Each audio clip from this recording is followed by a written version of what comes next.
You're listening to Soap Dirt, the latest in television entertainment news.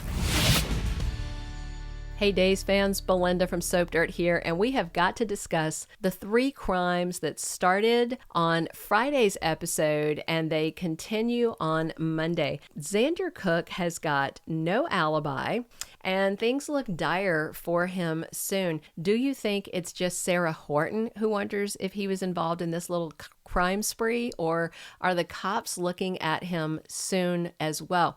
Let's dive right into this, but first please click subscribe if you haven't yet. So last week we saw Sarah Horton really trying to get into Xander's jogging pants. That was on Friday's episode. She was kissing and rubbing on him like a cat in heat. Of course, this wasn't their only close call where they almost took things to the bedroom. In late January, Sarah made a move on Xander, kissing him after they drank whiskey from that special Scottish cup of his. She wanted to take it to the bedroom, but Xander said he didn't want to mess things up between them. He wants to take things slow, get it right, because he wants to be with her forever, not just for a night, forever. So then we fast forward a couple of weeks and Sarah is again putting the moves on him. Xander was very tempted, but then he insisted he really had to take this run. And then she got more handsy and more aggressive and more blatant about wanting him to take her to Pound Town, get his aerobics in that way, but still he refused. That alone doesn't seem suspicious, not too suspicious, because he insisted before that, he wants to go slow with this. But then Xander took off for his jog. Sarah was left feeling frustrated. And of course, he is in dark clothes, sneakers, headed off into the night for a jog. And then a text comes in on the phone he left behind, and she saw a message from a private number that said, "Is it done?" That seems quite cryptic. That's a red flag. And remember, he already got that dodgy phone call saying he needed to kill someone. He was upset. Xander went and confronted Chad DiMera, made it clear he was not for hire to do any dastardly deeds. Xander is on the straight and narrow. He owns half the Spectator. He's put his life of crime behind him. He made that clear to Sarah Horton as well. He wants to be a good man for her and for their daughter, Victoria Horton Kiriakis Cook, or whatever order her names are in. And so far, I think he's doing a good job, but things seem like they are about to get really sketchy for him. While Xander's out for his run, there are 2 shootings and a house fire caused by arson. The person burning the house was in a black zipper hoodie. The person coming to shoot Lucas Horton was in a black kind of leathery jacket. The only perpetrator dressed remotely like Xander Cook was the one that shot Detective Harris Michaels behind the bistro. That guy was in jogging pants, jogging shoes, and a jogging jacket. And we saw there was a male hand holding the pistol that shot Harris. He had some black arm hair. I mean, just seeing that, sure, it could be Xander. He's, big, hairy, and scary. Sexy too, but big, hairy, and scary. However, the shooter had on very distinctive Asics brand sneakers and had dark running pants with this white stripe up the side. Xander's pants were solid dark color. You could see them as he walked around the kitchen and the apartment before he left for his run. But if somebody was just describing people in general, if they didn't have those details, his basic outfit matches the guy that did the shooting behind the bistro.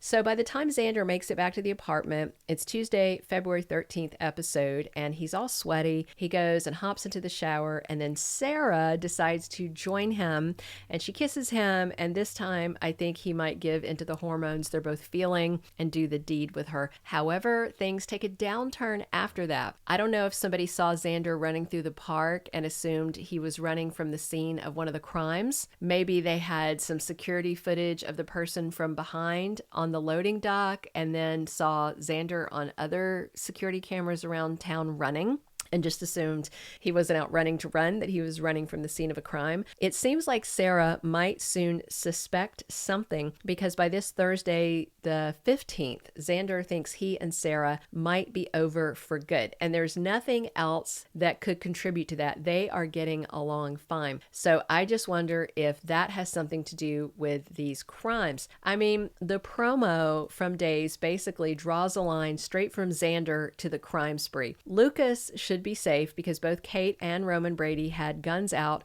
ready to defend the pub from any intruders. So if anybody's shot there, it might be the bad guy at Kate and Roman's hands. And while Harris flatlines at the shooting scene on the bistro's loading dock, it looks like Trip Johnson is able to save the man that his mother loves. The arson attempt, however, is successful in so much as they do burn the Horton house down to the ground. But if the arsonist meant to kill Chad and the kids and Doug and Julie, well, then he failed, because they are alive and well and going to stay at the Kiriakis mansion. So it seems like somebody has got to do something about Clyde Weston.